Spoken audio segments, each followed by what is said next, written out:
So in the last lecture, I discussed this idea of I've got x in a given projective space, and I want to take x to be irreducible, of defining the function field. So there's a homogeneous coordinate ring, which is just the polynomial ring x0 up to xn divided by ix. And there's I discussed this idea of having the rational function field.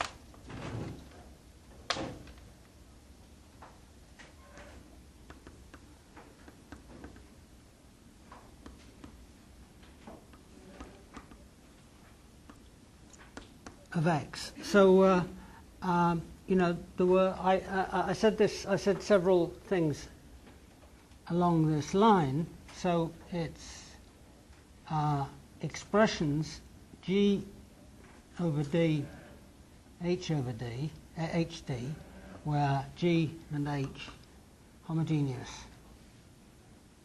of the same degree. So in k of x, in k homogeneous of x. Right, and then it's divided out by an equivalence relation,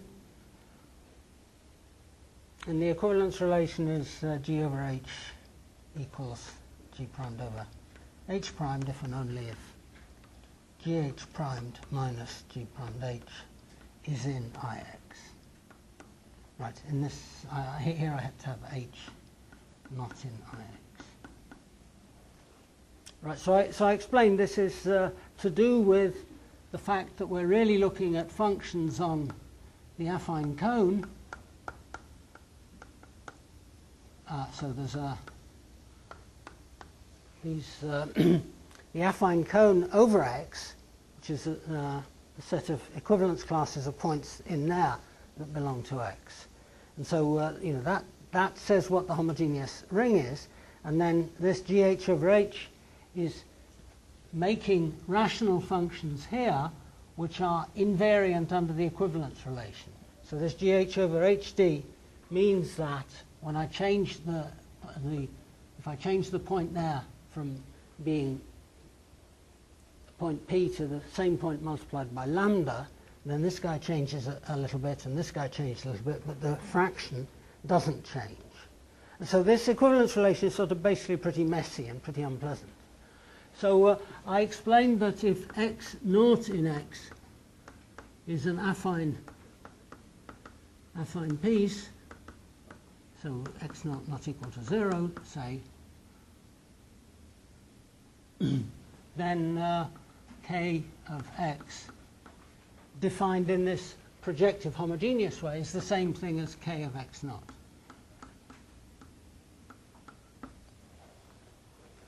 Okay, so the f in there, an element f in this function field is a partially defined function.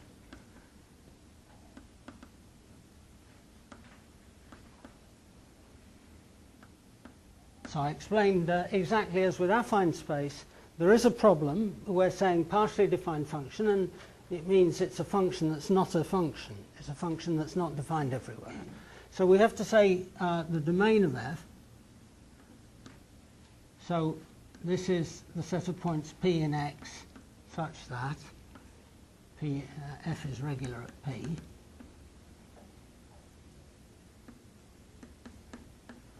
Right, and regular at p means, so f regular at p means there exists an expression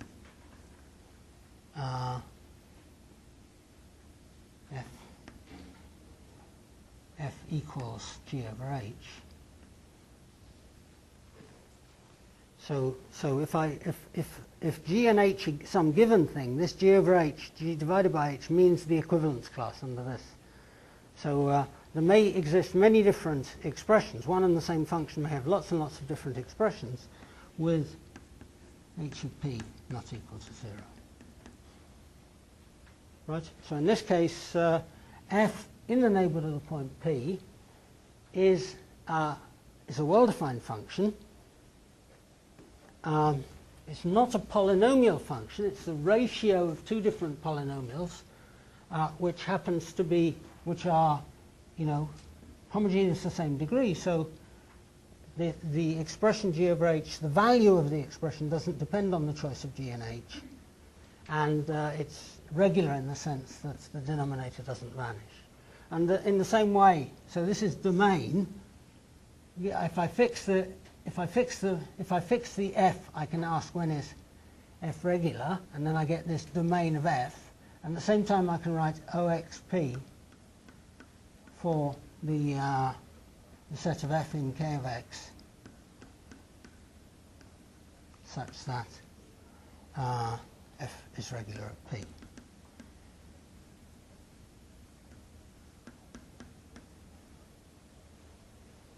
So this is exactly the same as in the affine case. And so this is a local ring with maximal ideal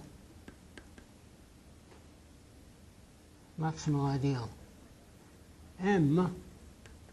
And so this is the MP is the set of f in OX of p,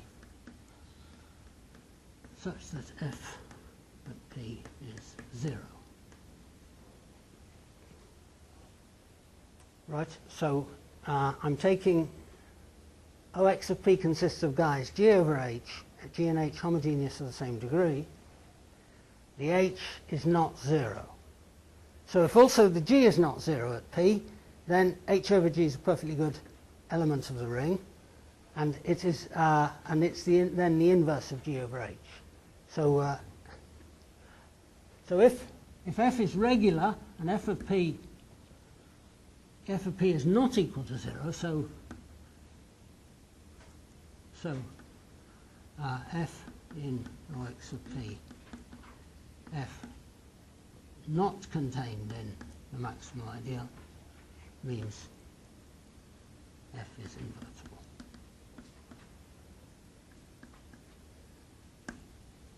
Okay, so I explained that this notion in commutative algebra, which is in a sense the most important notion in commutative algebra, a local ring. It's a local ring. It's a ring in which there's only one maximal ideal.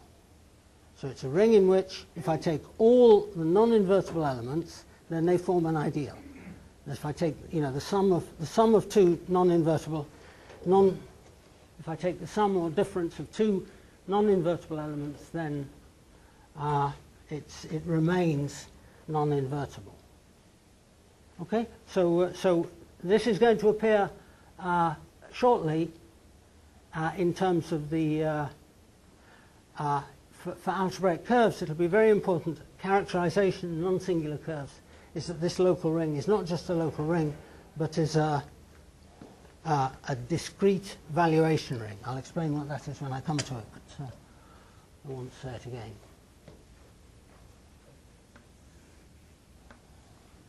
Okay, so now I want to define this idea of a rational map.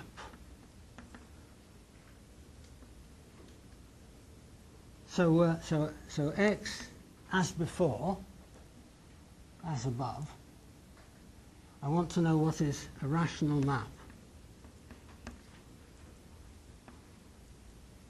Phi from x to y in Pn, or just to set Pm to Pm.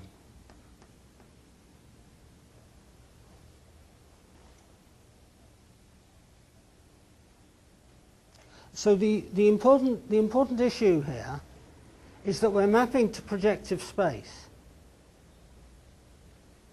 So if we're mapping to Fp1, for example, so note a map x to P1 is given by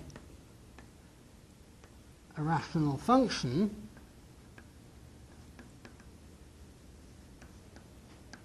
so one of these f over g's. On the other hand, the set of points where it's regular, this thing about f being regular was I'm not allowed to have I'm not allowed to have g is not 0 and h is 0, right? Because then the function should have the value infinity. But if we're mapping to P1, then having value infinity is perfectly good. So, but the notion of regularity needs care. So is not the same as for function.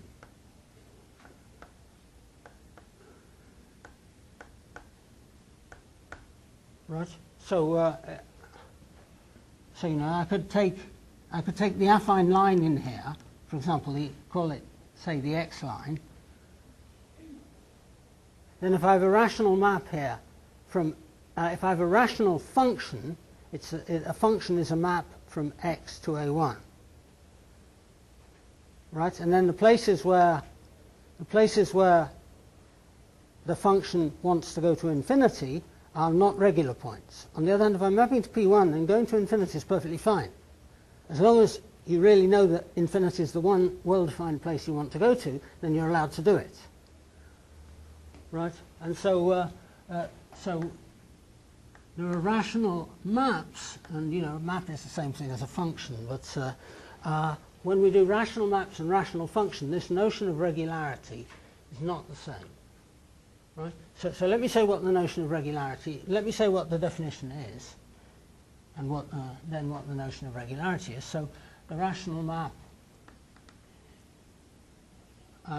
from x to P, let's say M, is given by, is partially defined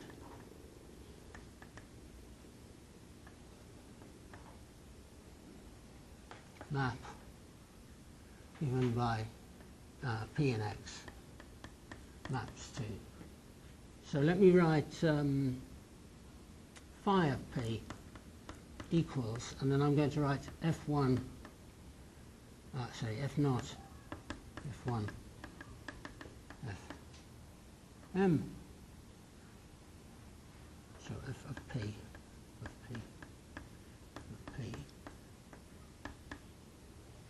where the Fi are in K of X. So it's the map given in that way. However, but if I choose, if I write GF0, GF1, GFM, right? This defines the same map, the same rational map as F0, F1, Fm. Right. So this is the main difference. We're mapping to projective space. This is to projective space. M. Right? So in projective space, if I take all these numbers and I multiply them through by a constant, then I get the same point.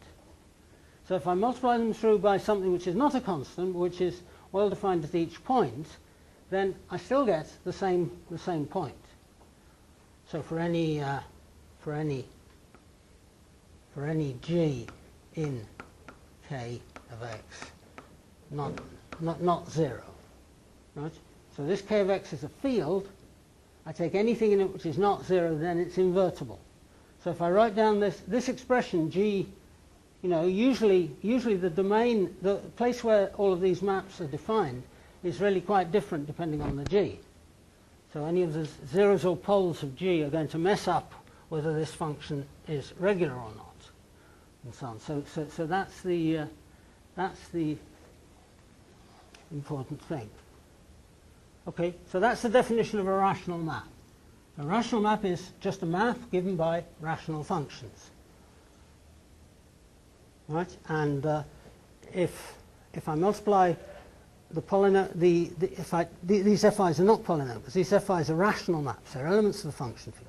If I multiply them through all by a common factor G, common function G, then it's the same map, because wherever they're both defined, wherever at least some of these guys, wherever all of these guys are regular, and at least one of them is non-zero, then these two things are just the same point of projective space.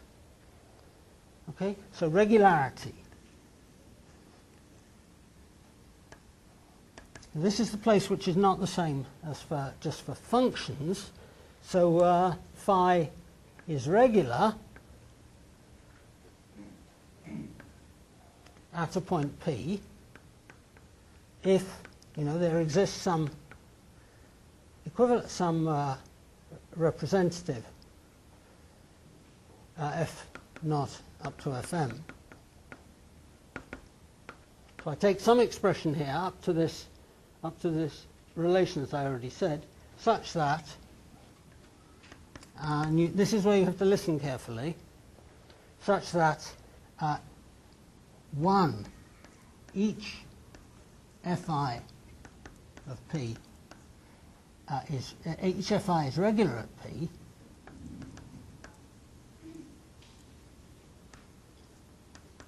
right? So every fi is regular at p. The fi for 0 up to m, each of them is regular. And second of all, I want at least one fi at p is not 0.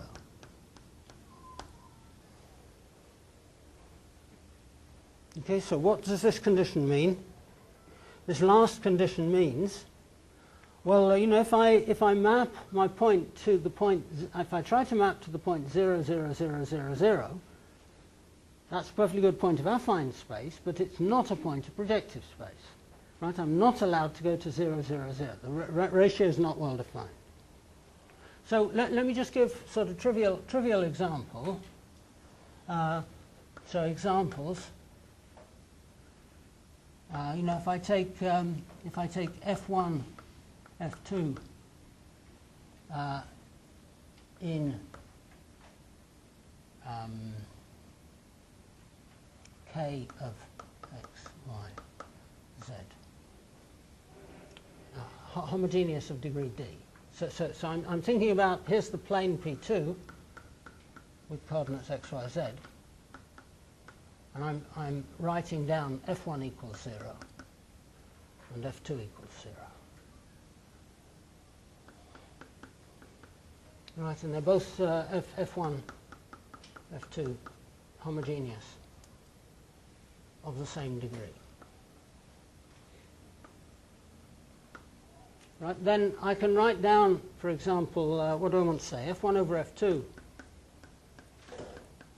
is in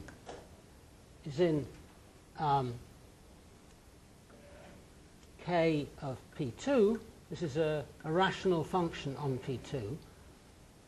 So let me say no common factors. Let me say irreducible and no common factors.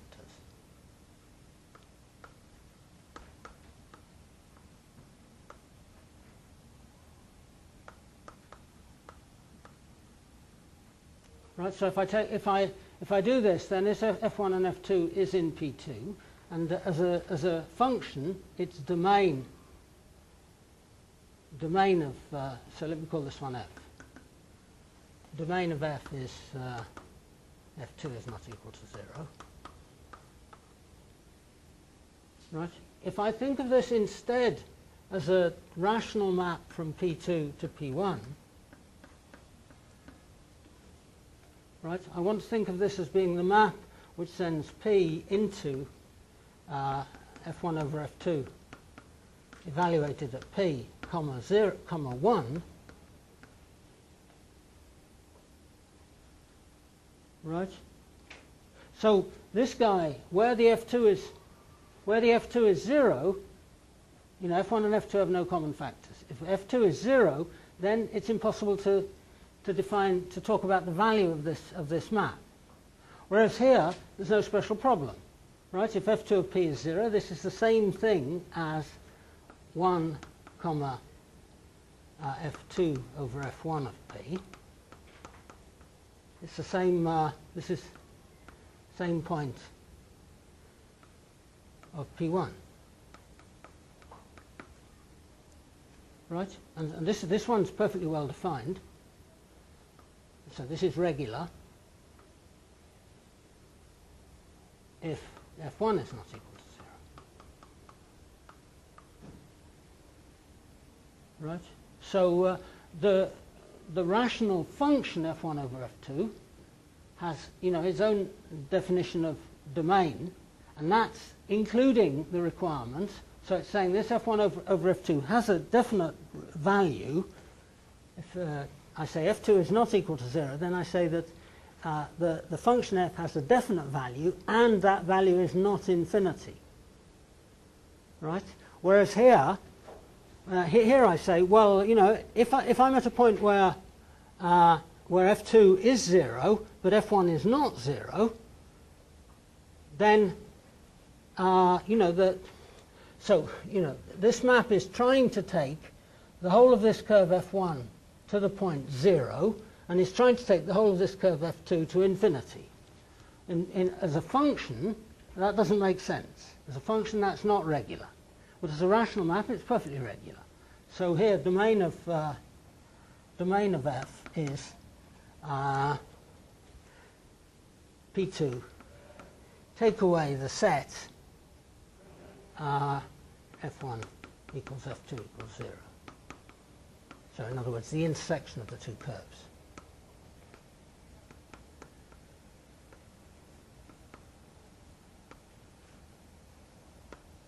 Right, so here f1, I'm working in this unique factorization domain. So if I've chosen to write the function f in the form f1 f2 with irreducible no common factors, then basically there's no choice here. I could multiply top and bottom by a non-zero scalar in k, but really there's no choice. There's no choice. So as soon as I see the f1 over f2 at points where both f1 or f2 is 0, there's no way of, if I take one of these points here, then that point is sort of somehow or other going to get spread out across the whole of P1. Depending on depending on how I approach this point. So this point, later on we'll say that this point gets blown up. The map is definitely not regular there, and in the neighbourhood of this point, we go to everywhere on P1. Right, so there it's definitely not regular. Okay, another example. So this happens it happens fairly frequently in the theory of algebraic surfaces.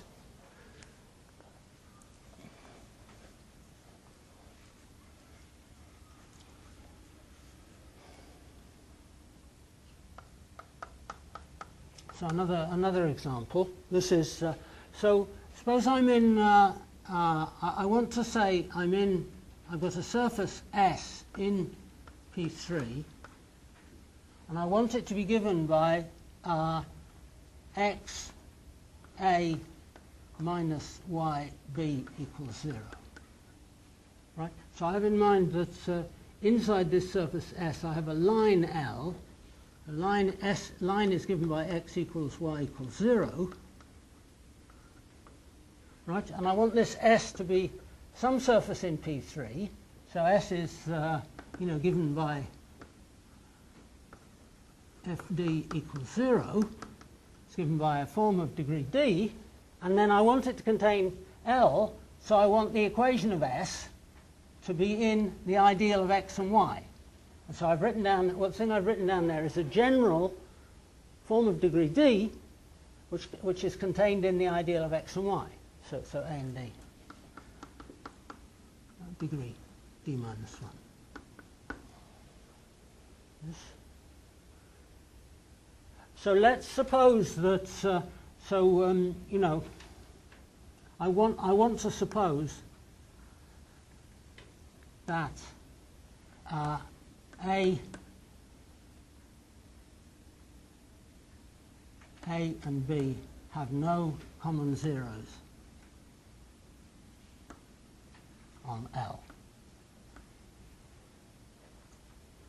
Right. So if this is P3 of x, y, z, t, you know, I might have, for example, that A is, you know, I don't know, Z. A might be Z to the power of d minus 1 plus t to the d minus 1, and B might be, you know, Z to the d minus 1 plus 2 times t to the d minus 1, you know, restricted to L. So these two, I've just written down here two polynomials that I can guarantee don't have any common zeros. Right?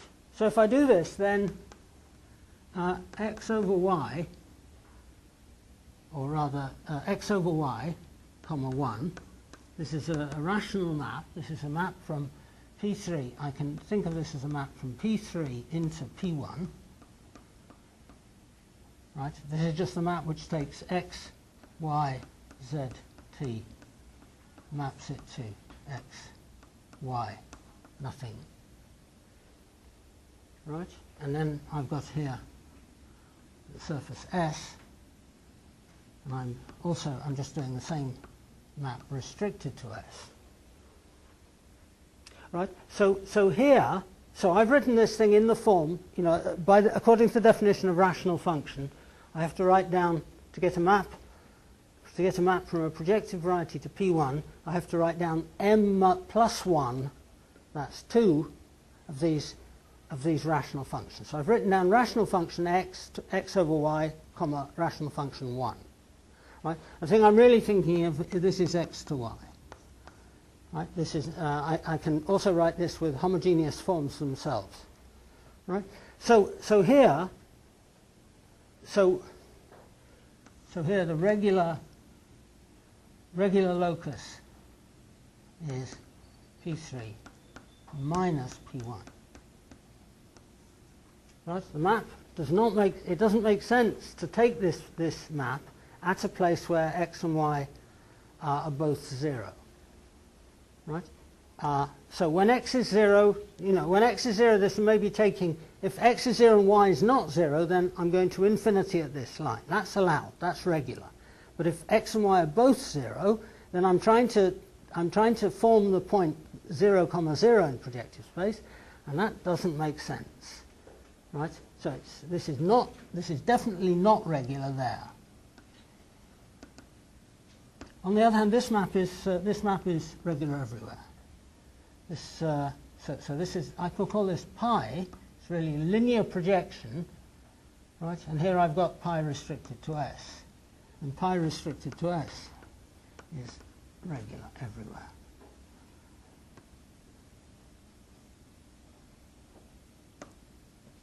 Right? So y. So this is x over y, comma 1, or this is the same thing as y, 1 comma y over x. So if either x or y, so we're okay if we're not on L. So if we're not on L means either x or y is not 0. Right? If x or y is not 0, then this is a perfectly good function, perfectly good map to P1. Right? So what happens if x is equal to y? Well, you know, I carefully chose my equation here so that x over y is just the same thing as b over a.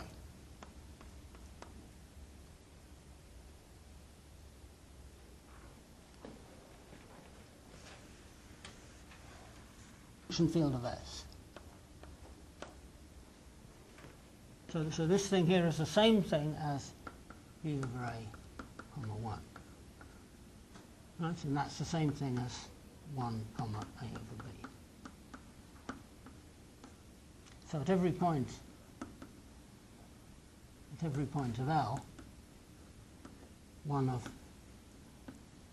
a, comma b is not equal to 0.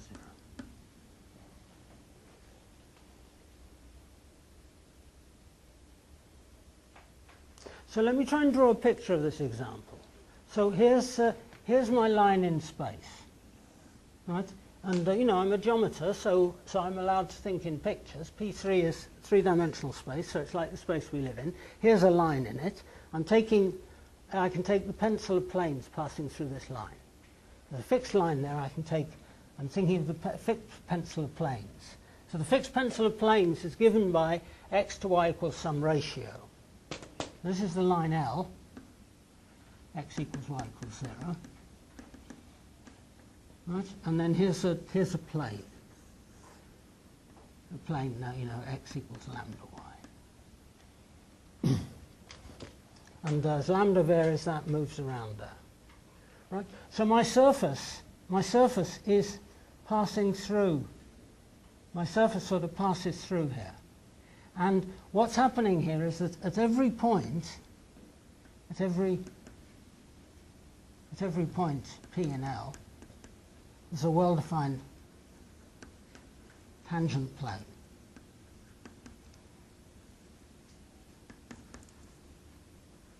Right? And the tangent plane is defined by the ratio A of P, B of P. Right? So as far as the whole space is concerned, if I try to project away from the whole space, then in the neighbourhood of that point, this ratio x to y takes every possible value.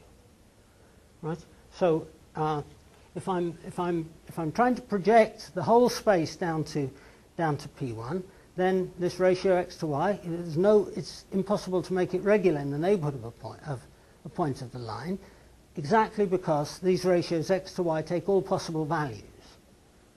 Right? Whereas if I'm on the surface, if I'm restricted to lying on the surface, then when I'm near this point, then this ratio x to y, although both x and y are both 0, so on the line L they're both 0. However, the ratio of them, the ratio between them is well defined and is given by this A to B. So you know, it's possible that this kind of argument, you know, there are students who sort of accept this kind of argument and like it, and maybe they're natural geometers, and there are students who don't like it and you know, don't trust it because I'm allowing myself to use functions that are not defined everywhere. So you know, you can't make everybody happy. Well, it's hard for a geometer to make an algebraist happy.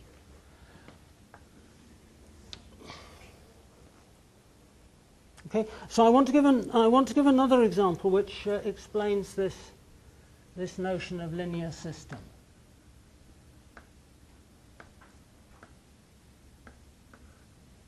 So I'm going to write down these f0 up to fm in k of x. But each of these is a ratio is a ratio, so fi equals gi over hi, with gi hi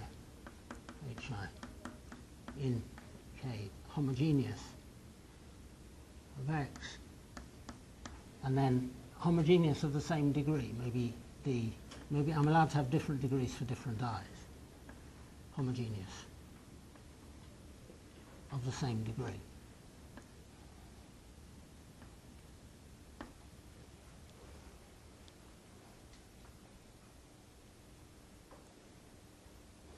So you know, I've made a fuss about this choice of gi over hi not being unique.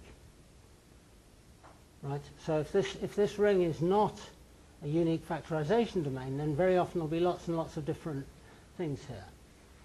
However, whichever choice I make, gi over hi, I can make any old choice here, gi over hi. If I multiply through by all the hi's, or I multiply through by any common divisor, so if I multiply through by any common divisor, so for example, e.g. product of all the hi, this is the, you know, the stupid common divisor, then the map is actually given by f0, f1 to fm ratio like this in with the fi's in homogeneous coordinate ring.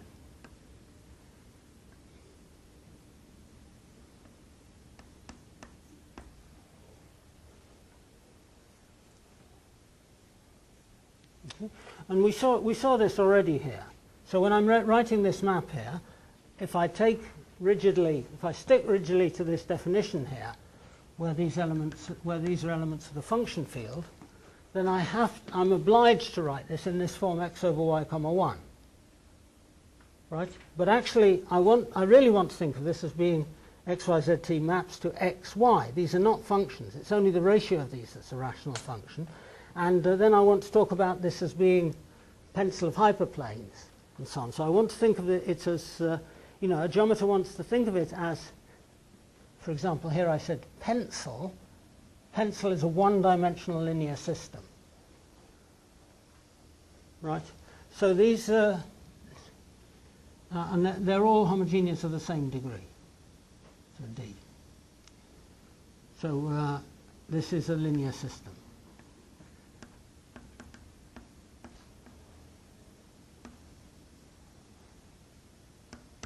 Right. So it's just a vector space here, or it's a vector space with a basis. M different, m plus 1 different homogeneous polynomials on x of the same degree.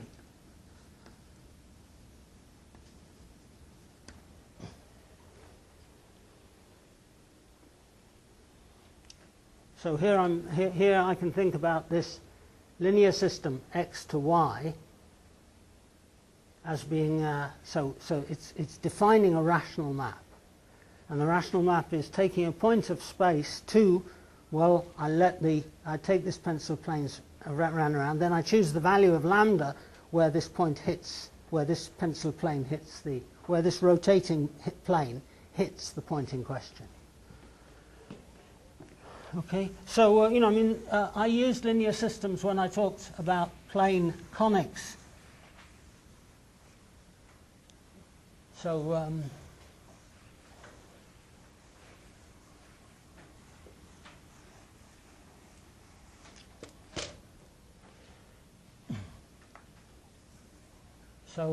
e.g., a pencil lambda f1 plus mu f2 of plane curves. Right, then, this is exactly this situation here, defines a rational map.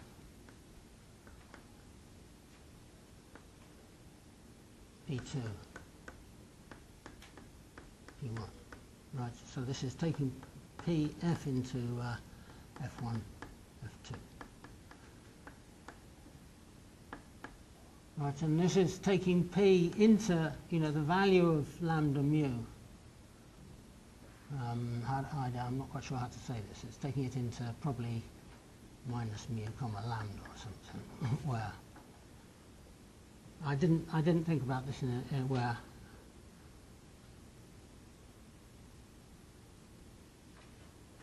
minus mu f1 plus lambda f2 of p is 0. Sorry, into some well-defined point. It doesn't really matter what it is.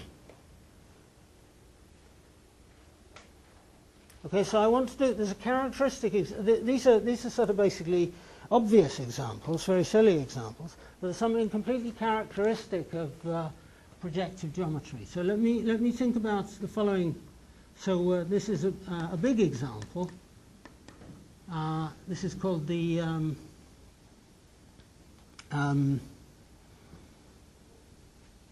standard quadratic transformation of P2. So I want to think about the map P2 maps to P2 given by, so I'm going to write, let me start by writing something illegal. So I'm going to write x to y to z maps to 1 over x to 1 over y to 1 over z. Okay, so this is not proper. This is not legal because I'm supposed to have written down. So not written in the form f naught, f1, f2 with fi in k of x. Right. However, it's trivial to change that to get it right. So let me take the map that takes x, y, z now, and I'm going to take them into, well, just multiply them through by anything to make this linear. So if I multiply through by x, for example, I get 1 x over y, x over z.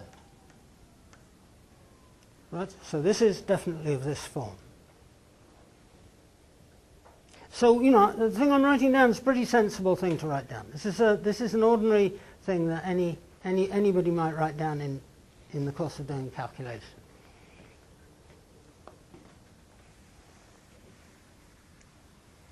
So the first thing I wrote down is what I really want.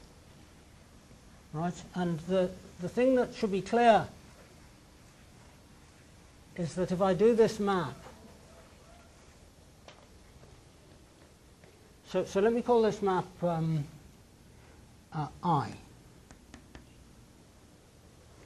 Right, so I is given like this. I squared is the identity of P2. So, you know, it's taking P2 and somehow or other it's turning it inside out. This map is definitely a rational map. It's not. There are places I'll explain. There are places where the map is not well defined, and there are lines on P2 that get contracted to points. So this is sort of quite violent. It's quite a violent operation. But nevertheless, its square is the identity. So if you write this down like this, in this form, then it's just obvious that it's the identity. Right? So if this is in the form 1 over x, 1 over y, 1 over z, this is obvious. Right? Or in the other form, if I do 1 x over y, y x over z, then what am I going to do? I'm going to this was x, y, z maps to there, and then I'm going to map onwards. So I'm going to map this onwards to, well, I'm supposed to do 1, and then I'm supposed to do that x divided by that y, y over x. And then here I'm supposed to do x over z. So that's that thing divided by this thing. So that's 1 over z over x, and this is x to y to z. Yes? So let me write this again now in the form of a linear system. So you know, these are not polynomials, and you know, there's something about working with, you know, I prefer to work with polynomials. That's why the reason for doing linear systems is to be able to work with polynomials. Right. So the same map is given by the expression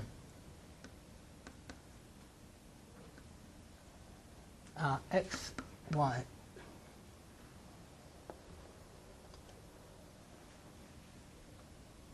x, y, z maps to. So I told you here, told you I can clear denominators. I can clear denominators just by taking through the product of the denominators. So this guy here is written with these denominators. Right? So let's think of it as written in this way. let's just, if I take this and I clear denominators in the simplest possible way, then I've got to multiply through by y and also multiply through by z. So what I'm going to do is I'm going to write yz, comma, and then xz, and then xy. Okay? So, you know, these are quadratic forms. What is this? These form a basis for the linear system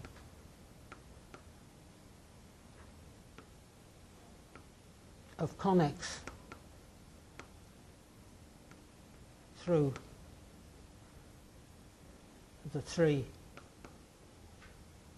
points 1, 0, 0, 0, 1, 0, 0, 0, 1. Okay, so this takes us back to the material of chapter 1 of UAG, where I asked for the space of all conics passing through some given set of points. Right, so now we can start drawing pictures. Right, this is P2, and you know what's our choice? This is x equals 0, y equals 0, z equals 0. Right, so x and z both equal 0. This is the point 0, 1, 0. This is the point 1, 0, 0, and this is the point 0, 0,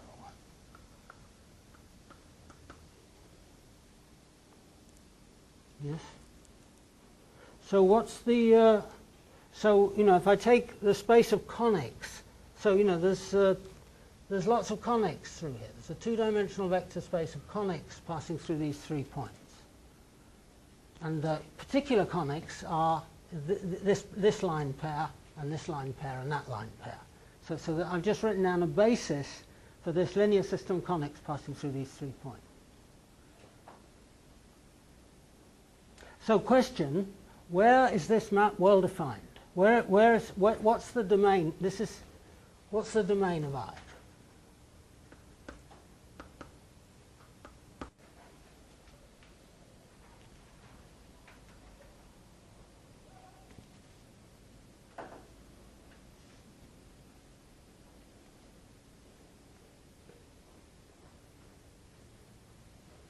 Where's the domain? What's the domain of I?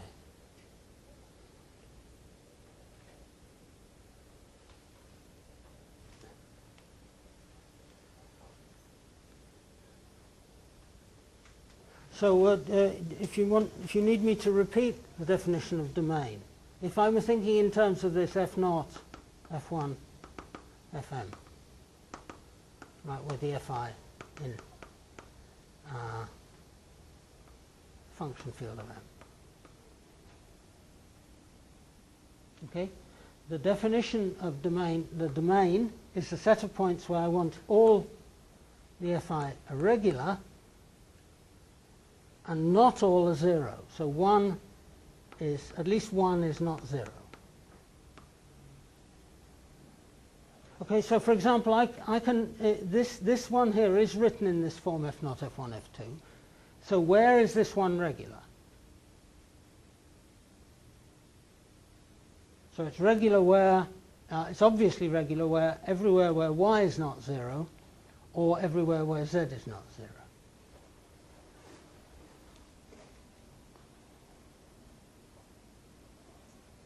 So let's start off by saying the obvious thing.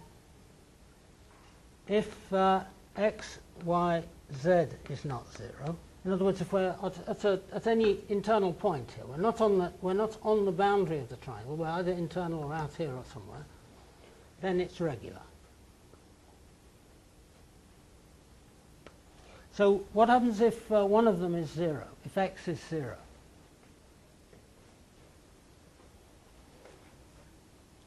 So if x is 0 but y and z are non-zero, then this is a perfectly good regular function. This is a perfectly good regular expression, right? So if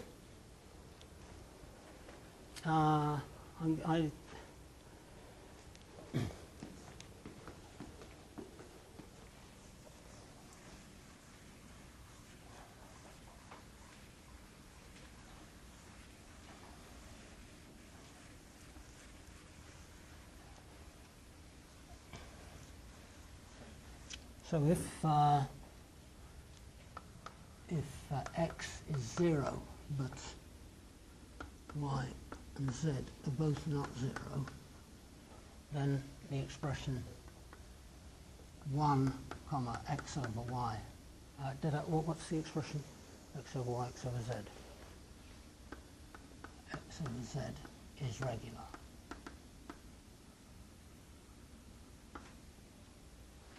Okay, so what about the point where x and y are both 0?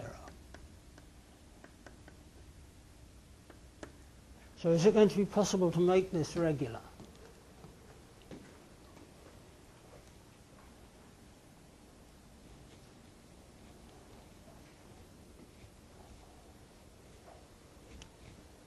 So if x and y are both 0, I've got to take this expression, I've got to sort of somehow or other mess around with the denominators so that neither x nor y appears in the denominator.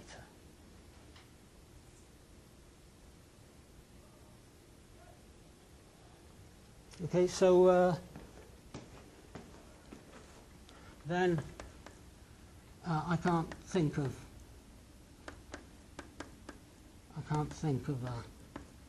an expression f0, f1, f2 with no x or y in the denominator. Right? In other words, I can't see how to make it regular.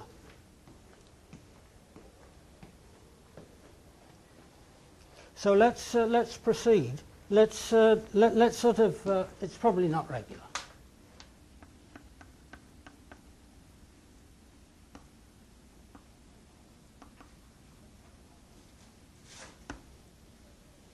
Okay, so let's look at this map now in this other form. So this is x equals 0.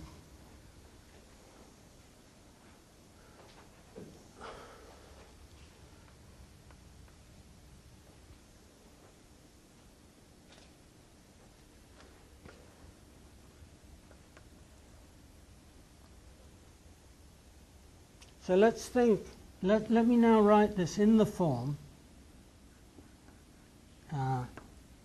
x, y, z maps to y, z, x, z, x, y. Okay, so let's leave aside just for the moment this question about what happens at these points. So what's happening everywhere on the plane? So I say that what's happening is this.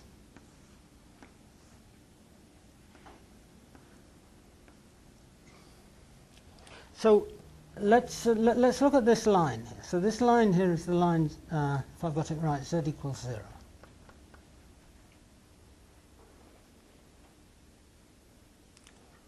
So if I'm on the line z equals 0, but not at these 2 points, then where's the map going to? The map is going to 0, 0, 1. So z equals 0, except possibly the two points at the end of the line maps to this point 0, 0, 1. Yes. So just think about this. Here, z is 0, right? So whatever x and y are, this is going to be 0 and 0, and I better have this x, y not 0. So then I'm mapping to 0, 0, 1. Yeah? And so in exactly the same way, all these points here on the line x equals 0, and all these points here on the line y equals 0, points on the line x equals 0 are getting mapped here. Right, and the points line x equals 0 are getting mapped to 1, 0, 0, and this is getting mapped to 0, 1, 0. So, the thing I said, if I'm somewhere in the middle of this triangle, if I'm not on one of the coordinate lines, then I'm doing x, y, z goes to 1 over x, 1 over y, 1 over z, and that's a perfectly invertible operation. So it's regular and it's invertible. right? If I'm on this line z equals 0, then the whole line is getting squashed up to one point, right? And then if I'm on this line, the whole of this line gets squashed to that point, and so on. Right, so let's think again about what happens at these corner points. So at these corner points, the system of curves, the linear system of curves is doing this. As I go around the linear system of curves, it's doing this. And we've already seen that when it's pointing in that direction, it's getting mapped to this point. And when it's pointing in that direction, it's getting mapped up to this point. And so points in an arbitrarily small neighborhood of this point are getting mapped to every point of this line. So points. So this is to answer this question about whether it's not regular. How do we prove it's not regular? So at the point x equals y equals 0, the point 0, 0, 1,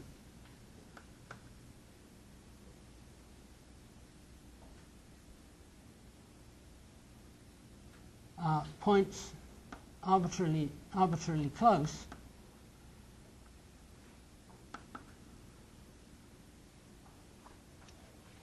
are being mapped to every point of the line. Arbitrarily close to 0, 0, 1 are mapped to every point of the line. That z equals 0 in P2, in the image P2.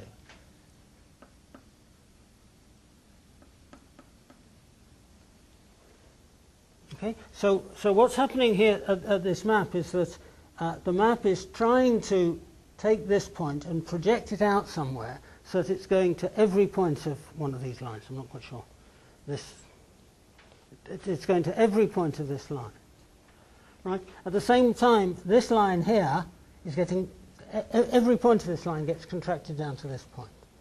So the map is inverse. When I go that way, three lines get contracted, and these 3 points get blown up. So the word blown up means their image is not defined. I can't say what their image is, but if I had to say what it is, I say the line gets spread out all the way along that line. Right? So that's sort of a geometric treatment. Okay, so I think I'm going to leave it at that for today. I don't have too much to say.